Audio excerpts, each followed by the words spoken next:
Okay, good. Thank you very much. So, welcome to this afternoon's talk. I know it's been a long conference already. My name is Frankie Sagerman. I've worked for NATO for 30 years in different roles and different capacities. So, from head of social media to head of digital insights, and the last post as information environment analyst. So, I've seen the whole process from putting out messages to analyzing content about NATO. Feel free to reach out to me via LinkedIn. You will see it at the bottom. I'll try and respond to you as soon as possible. Now, before I dive into the case studies and the information itself, I want to do a little bit of terminology with you. What is disinformation actually? What do I mean with disinformation? So disinformation is a deliberately distorted information that is secretly leaked into the communication process in order to deceive and manipulate. So what you see here is a former KGB officer who defected, and actually this comes from a clip from the New York Times. It's called Operation Infection. And he talked about a disinformation campaign they ran in the 1970s, 80s, so long ago, about the AIDS virus, claiming that it was a Pentagon thing that went wrong completely.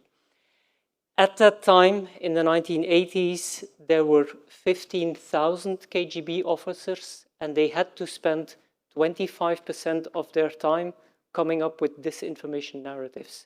So it's not something new, it has been going on for years, and you will see later in the presentation how long that process has already been going on. Now we also have to see what is it not. So it's not because you don't agree with something that you can call it disinformation. It's not because it's an opposing view or what some presidents might call fake news. No, this is not what I mean with disinformation. So just to make that clear. And also the difference between disinformation and misinformation. So the disinformation is the parents deliberately telling the kid, this is from Santa Claus. Now when the kid then says the same story, it's not a deliberate process, it's just a misinformation. So he is spreading the same message, but it's actually not intentionally. And this is how you will see that there is a lot of talk about misinformation and less about disinformation, which sometimes is the cause of the story. The World Economic Forum has also tagged misinformation and disinformation as the top global risk for the next 2 years. And even if you look at the next 10 years, it's still in the top 5 as one of the major risks in the world. And then the next formulation is FIMI, so foreign information manipulation and interference. So here we're talking disinformation from a foreign entity. Most cases this will be Iran, China, Russia, doing these kinds of disinformation activities. So it's mostly non-illegal activities, so they cannot be legally blamed for doing something. Again, you have your deliberate patterns of behavior. And it is also content that threatens or politically impacts the values, the procedures, and the political processes in a specific country. Again, manipulative, intentional, coordinated, and this can be coordinated at national level and also at international level at some times. Important also, not all disinformation is necessarily foreign information manipulation, so it could be national as well. And FIMI is not only disinformation.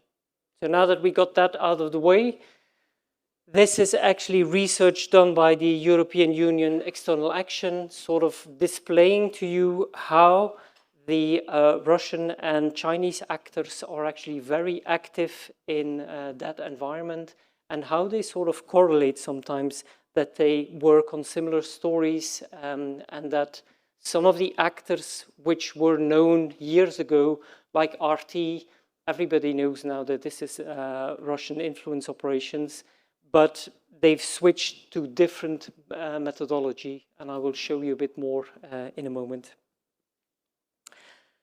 You also need to know the difference between the overt operations or the attributable platforms and the non-attributable or difficult to attribute platforms. So on the attributable one, of course, you have, as I said, the ministries themselves. If they say something, they cannot hide and saying we didn't say it. RT as the official media outlet, but then it becomes blurrier and blurrier because, as you all know, attribution online is very difficult. So if Joe in Texas is saying something, is this really Joe in Texas or is it Vladimir in Vladivostok somewhere? It is very difficult to know that. Now, the research methodology, the OSINT process for this kind of research is very straightforward. We based it on the formulation from James Pammond from the Lund University in Sweden. He calls it the ABC model. So A is for actors. You're actually looking at who is doing this kind of disinformation attempts. Are these nation states? Are it political groups? Are it commercial actors doing this? And the next step is the B for behavior. What is it they're actually doing online? So are they using fake personas? Is it coordinated posting over different platforms or only within a platform? Is it broader? Is it going beyond one country, one language? And then you, of course, also look at the content. What is it they're actually posting? Are it political narratives? Is it supposedly hacked documents that they leak into the open space? This is very important to see how the content is being posted. And then he finally added 2 letters lately, which is distribution. Okay, what are the distribution mechanisms? We'll see in a couple of moments the different methods that they're using to distribute the content itself. And finally, the effect. One of the most difficult ones to measure. How do you measure the effect of a disinformation campaign? How do you measure the effect of a marketing campaign? It's the same thing. It is very difficult to do. So you're actually looking at the different kind of steps. You're doing narrative intelligence, you're doing actor intelligence, and then you're doing the threat intelligence and the impact intelligence. So this is your effect that you're trying to measure. Now, where do people get their news from? Older people, younger people? Well, long time ago, it used to be newspapers. And yes, there were efforts to try and get disinformation into a newspaper, but this is very difficult. You have to either pose as a fake journalist or you have to try and get your story into a newspaper. In my recent trip to New York, I saw one of these newsstands, and it still says newsstand on the side, but they're no longer selling news. They're selling candy, they're selling cables and everything, but there's no more newspapers there.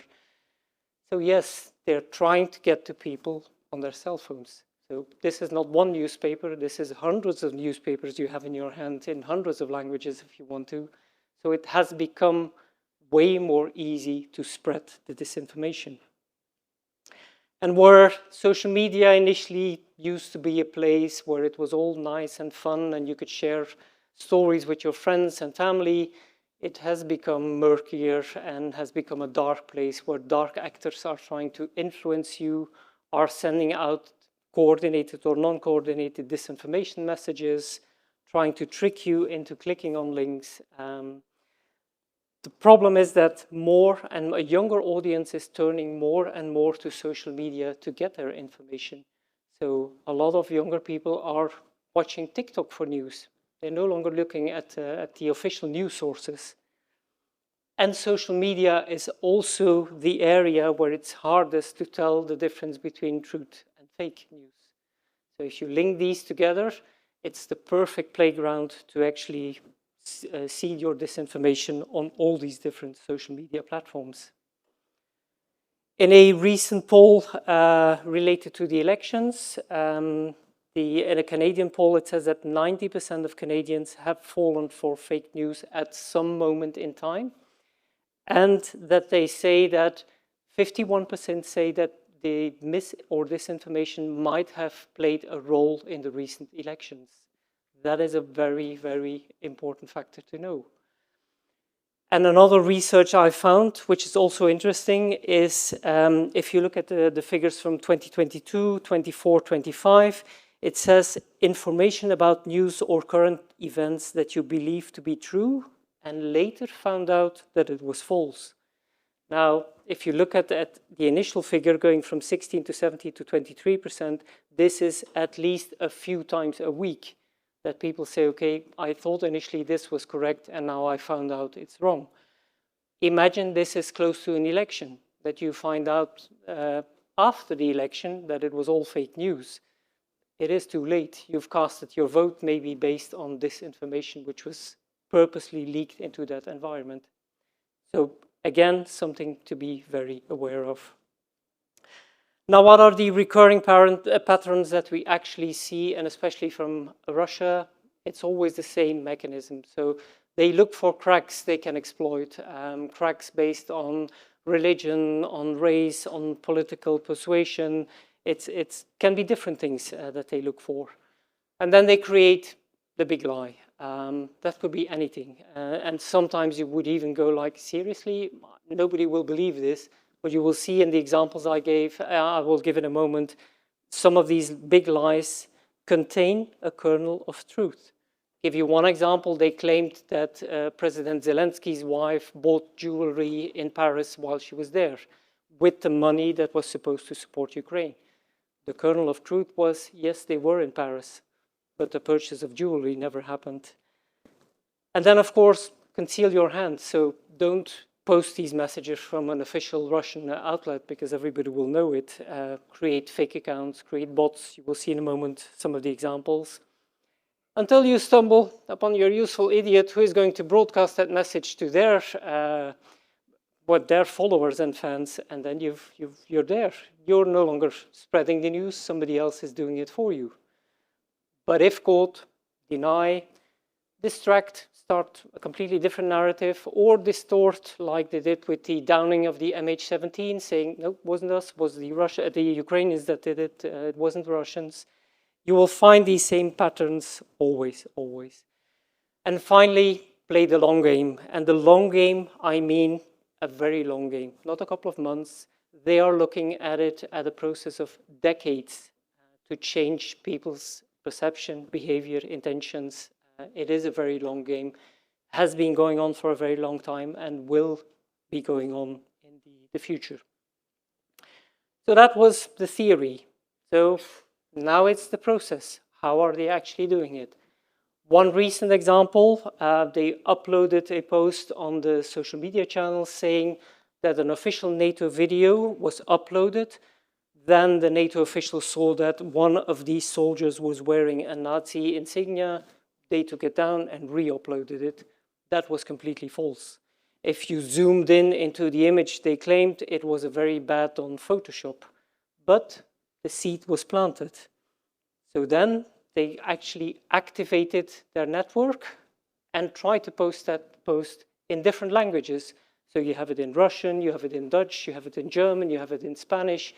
This is an international effort in trying to sort of blame NATO for doing something that they didn't, until they find their keynotes that actually spread it to their bigger constituency, and where you see that on the insets, all the little red dots are bots that are actually trying to amplify that message.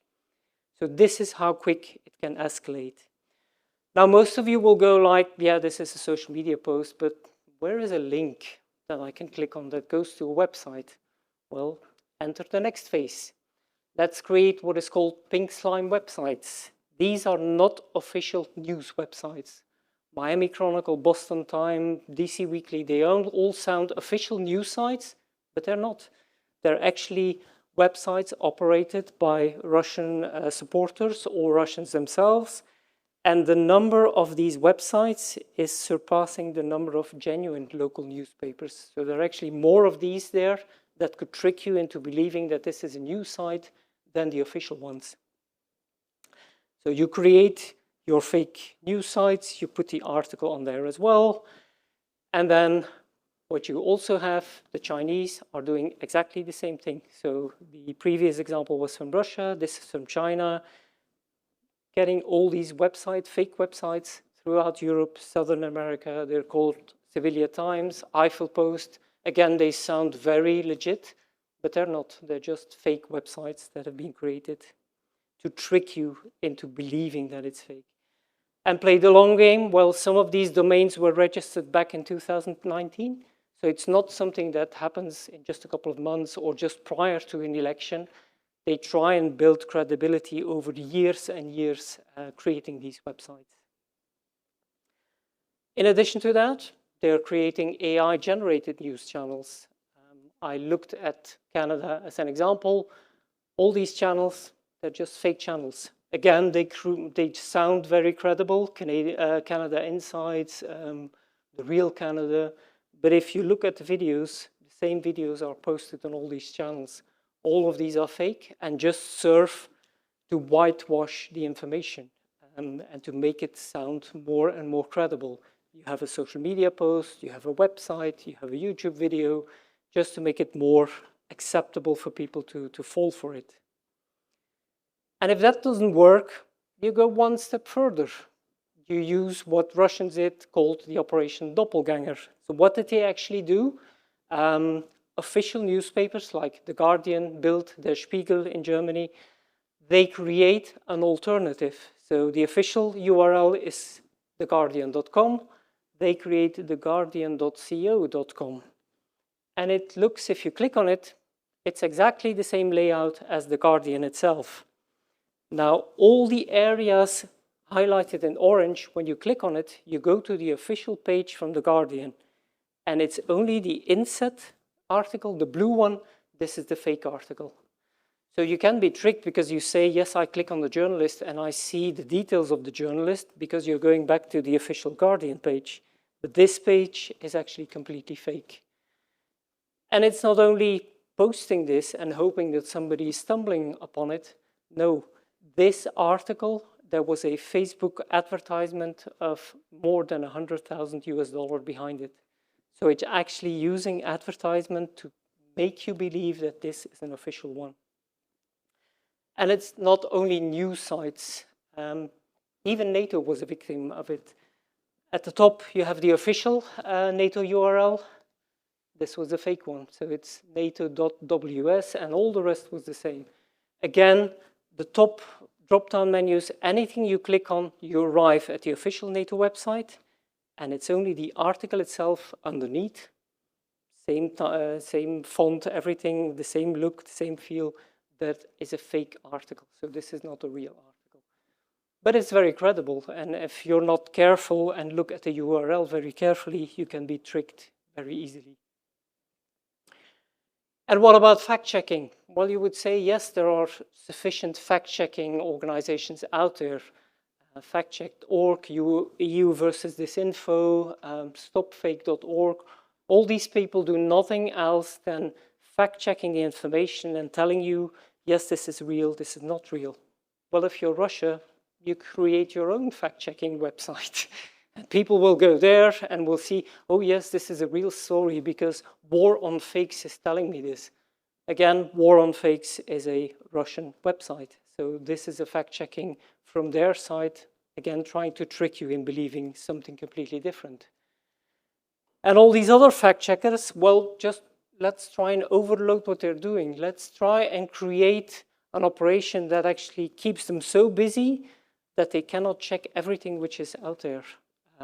Recent example in Germany, they tried to make these fact-checkers believe that there was graffiti on buildings. They even created a post from the Frankfurter Allgemeine newspaper. This is not a real post. It didn't exist. The graffiti wasn't even there. So these fact-checkers are now spending their time on trying to check this, whether this is genuine or not, so they don't have enough time to do the rest of the work. During the Olympics in France, the recent Olympics, again, they interfered as well and even put out posts related to the Olympics, keeping the fact-checkers busy, not being able to do their normal work. And the final stage that they've started doing recently is try and see how can we affect AI models? How can we have an impact on that? So they're infiltrating retrieved data of the AI chatbots. They're publishing false claims affecting the response of the AI news models. distorting how the LLMs actually process the news and information. And the content is now incorporated in Western AI systems, so infecting the responses. So what this actually means, if you ask ChatGPT for something, a lot of the input of the LLM for ChatGPT comes from Reddit and from Wikipedia. They first make fake information on Wikipedia. ChatGPT gets that information from there, then gives it to you. Up to 30% of the information can be false because the LLM was infected and gives now the wrong response. That effort is called the Pravda network. It is a large effort, so 150 domains aggregating content from Russian sources. 207 different narratives were spread on these platforms in the last 3 years. 49 countries, so they're not basing it on one or aiming at a specific country. And 3.6 million articles were produced actually to be able to trick the algorithm. 4 social media platforms, so also they're not looking at one social media platform, they're trying to do it on a large number, and 46 plus languages. So it's not a national effort aimed at a specific country. Again, it's a global effort that they're doing.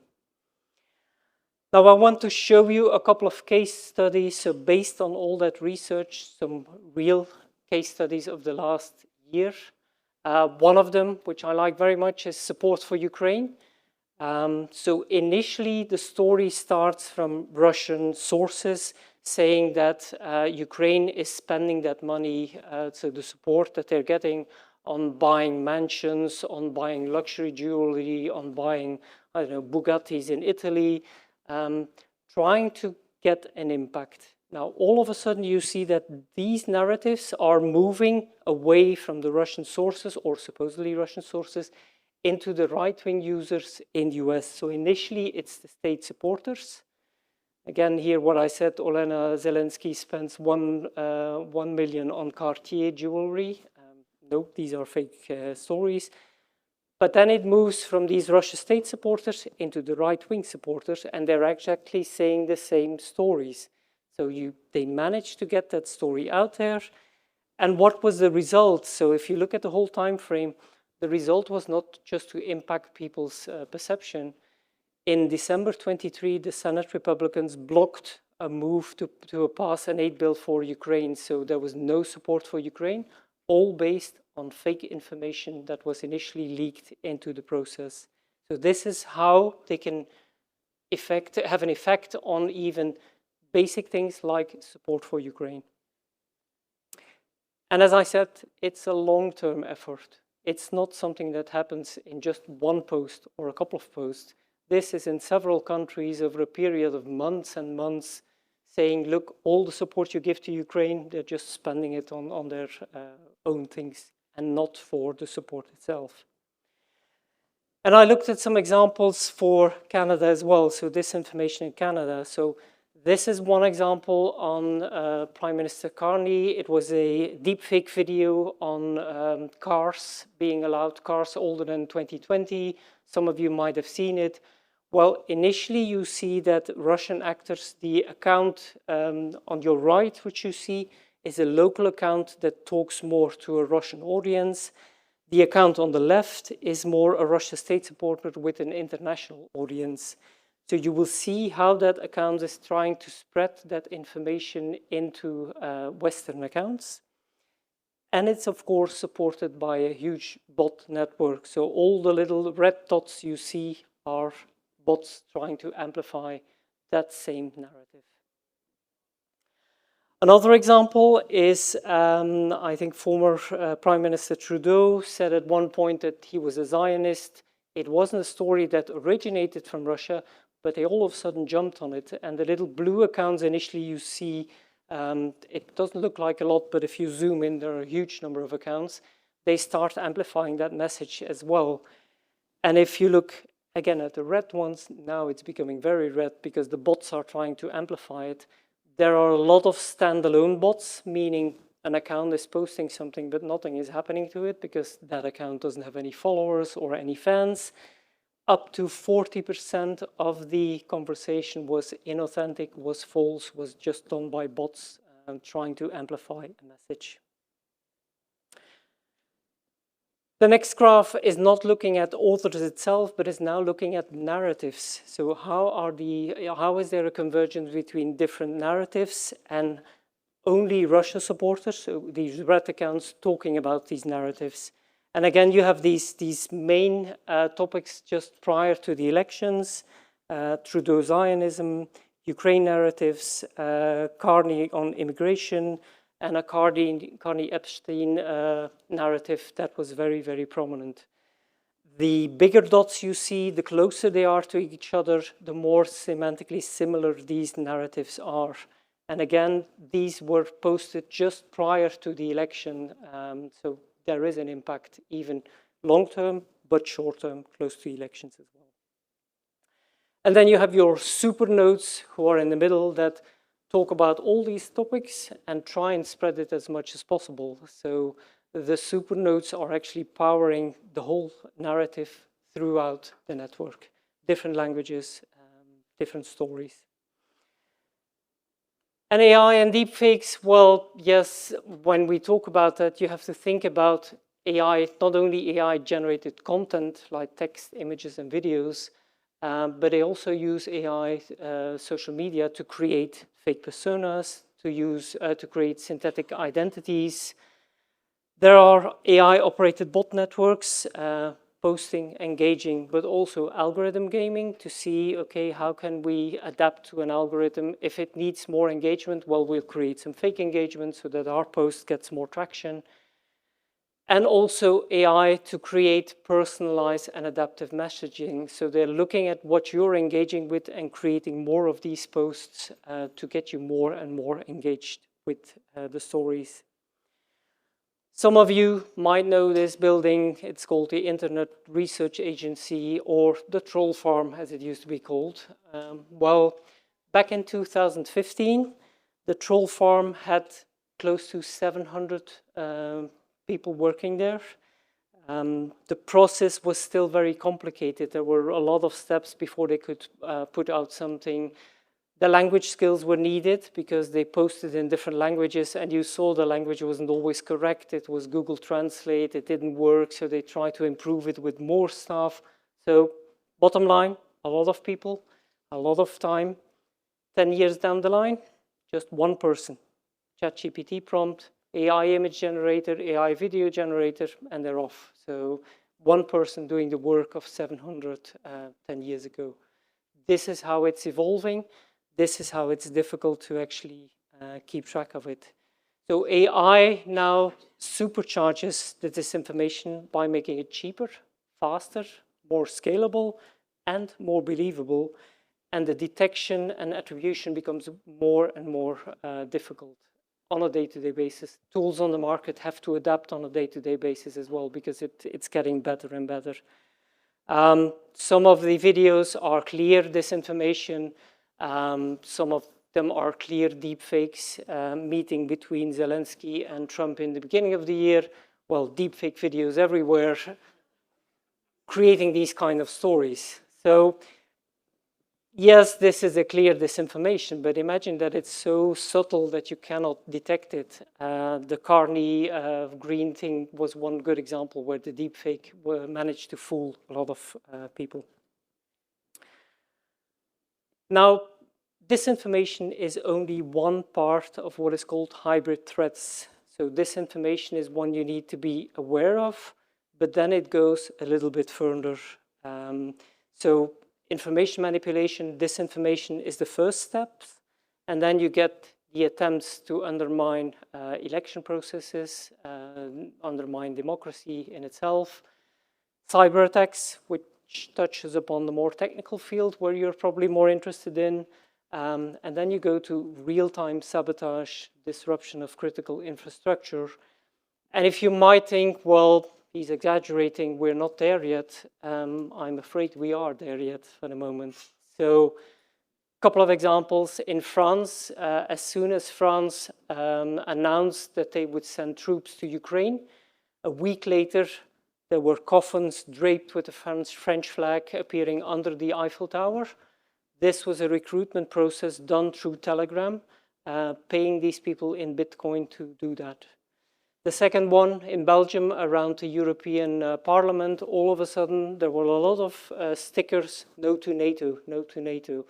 When they looked into it, again, the same process. It was people recruited through Telegram, telling them, well, if you post so many stickers, make a photo of them, we will pay you a couple of Bitcoins to actually to do this process. So it's the next step beyond disinformation. In Germany, the same thing, climate activists, well, these weren't real climate activists. Again, it's just to make that part of the population stand out against the other one and create an internal division between the Green Party and the non-Green Party, again, sponsored through Bitcoins. And election interference, yes, we've seen attempts in different countries, going from Bosnia, Moldova, Georgia, Romania. They're actually everywhere. Every election upcoming, even the one in Canada, there was some kind of interference or an attempt to impact the elections. Recent examples, the drones that were actually sent from Russia over Ukraine reaching Poland. There were up to 90 drones actually there. This was combined with the disinformation attempt. So the disinformation attempt was, or the disinformation narrative was, the Ukrainians didn't shoot down the drones, they just let them pass, just to go to Poland. So it was actually a combination of a real world event combined with the disinformation narrative.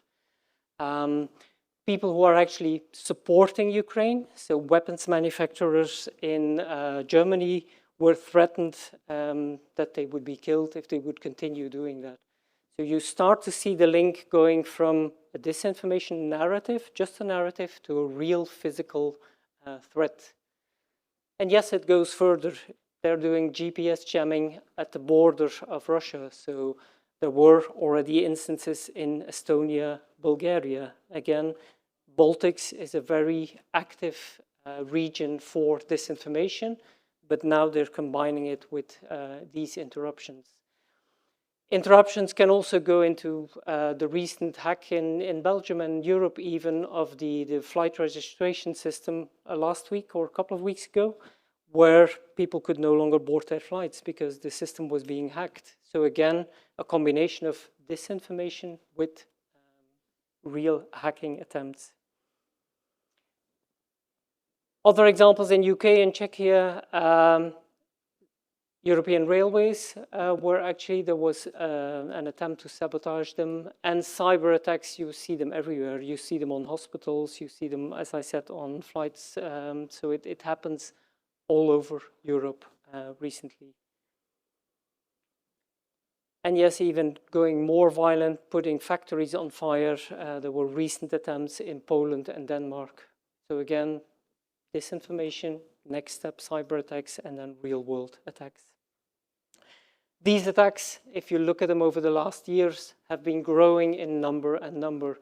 So each of the attacks, you will see it's either a communication attack, an energy attack, health, industry, military, all of them are affected. So all of them are shown. And the recent drones above Denmark and Norway, which you see, is an additional attempt to do that. Now, to conclude, I want you to step away with a couple of things, and I'll use the ABC as well. So A is for awareness. I think people should become more and more aware of that this is happening. It's not just something which happens automatically. No, there is a structured and organized way behind it. It could be awareness by the media, making you aware of these things. It could be maybe similar to the model in Finland, where they're putting this kind of disinformation detection into the curriculum of the schools. So younger people are taught, like, be more critical. When you see something, what you need to do.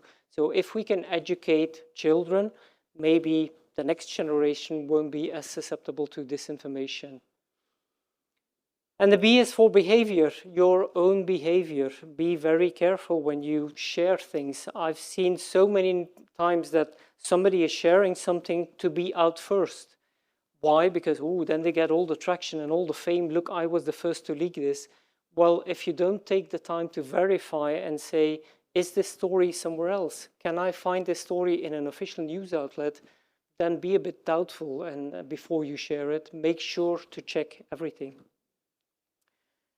And the C is for counter. Well, how would we counter it? And in countering, I mean different things. So it's not only the accountability of the platform owners. It's so easy for the Meta empire or for TikTok to say, this is a opinion, it's not disinformation.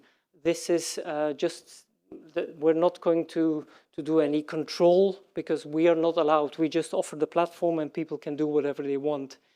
This is something completely different.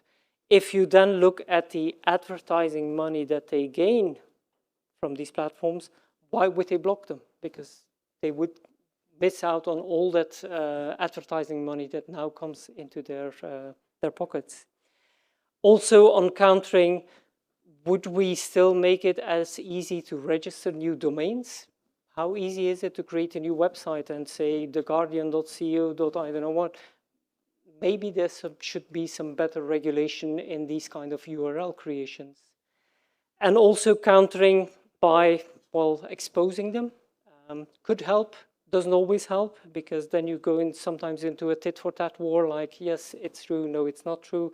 So exposing them is not always the answer.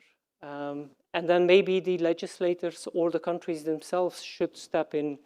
They did already in Europe step in and block, for example, RT News, RT website. This is the official ones. These are things you can easily do. But what with all these fake accounts out there and these accounts, non-attributable accounts, you cannot block them because you don't know. And with that, I'm happy to take your questions. I see we have another 5 minutes. So, yep.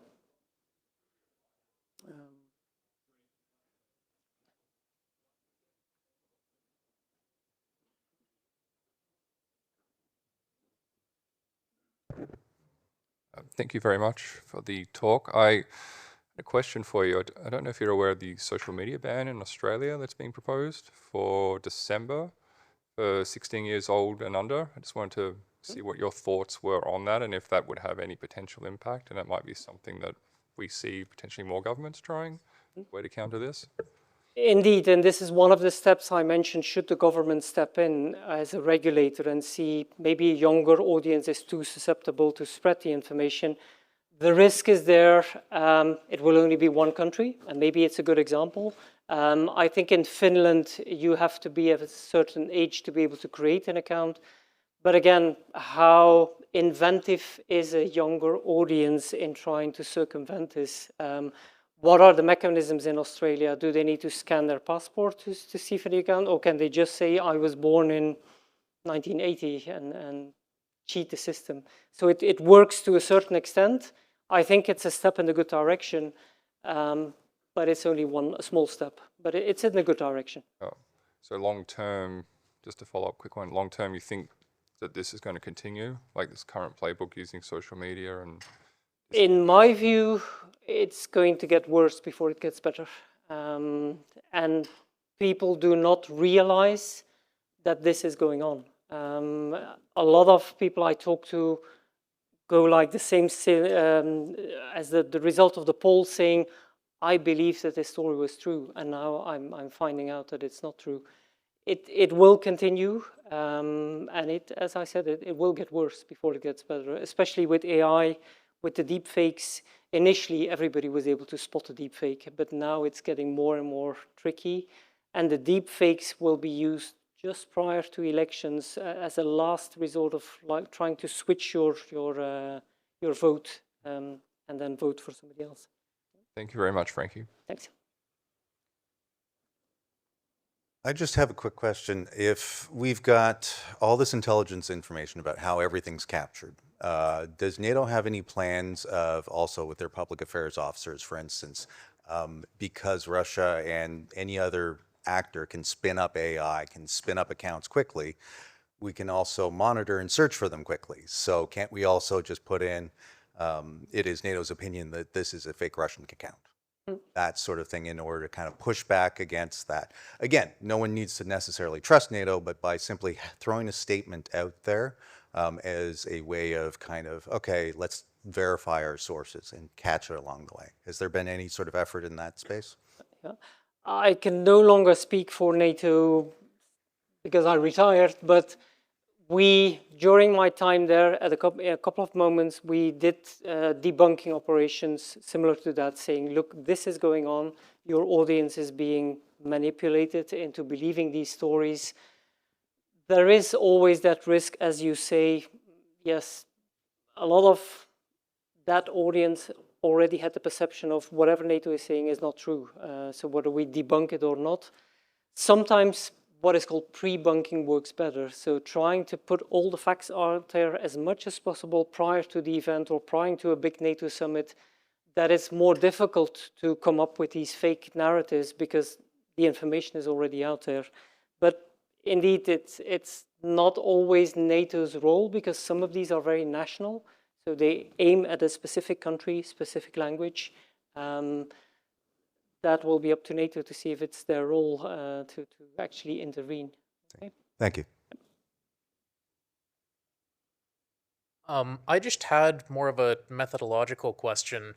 When you're collecting data, like for that case study, although just in general, how do you differentiate correlation with causation? Like, for example, how do you differentiate between somebody seeing a disinformation campaign and then changing their view versus somebody who already had the view that the disinformation was trying to induce and was just adopting it after the fact to justify it? Yep. Very good question, because correlation is easy. Causation is the most difficult thing to do. Ask all the marketers out there, why was a certain product bought? Well, the social media team says, oh, because of our social media campaign. The advertisers will go, oh, it was because of our advertisement. Nobody really knows. Maybe you were just in the shopping center and said, okay, I'll take this one because they're no longer selling my brand. It could happen. So that causation effect is very difficult to actually prove. It is only if you look at it over time and at the different volume and the different narratives that you could say there was a possible sway of people's intention to vote for another candidate because of these things. It could be only one factor out of many, but it is difficult to prove. And as I had mentioned, it is a process over a longer period of time. It's not with one social media post that you're going to sway people's opinion or change candidates or change political parties. It's a process over years and years and years, as I've shown, that they're trying to make you switch maybe different parties. Thank you. Yep, thanks. Okay, thank you very much. I think we're on time.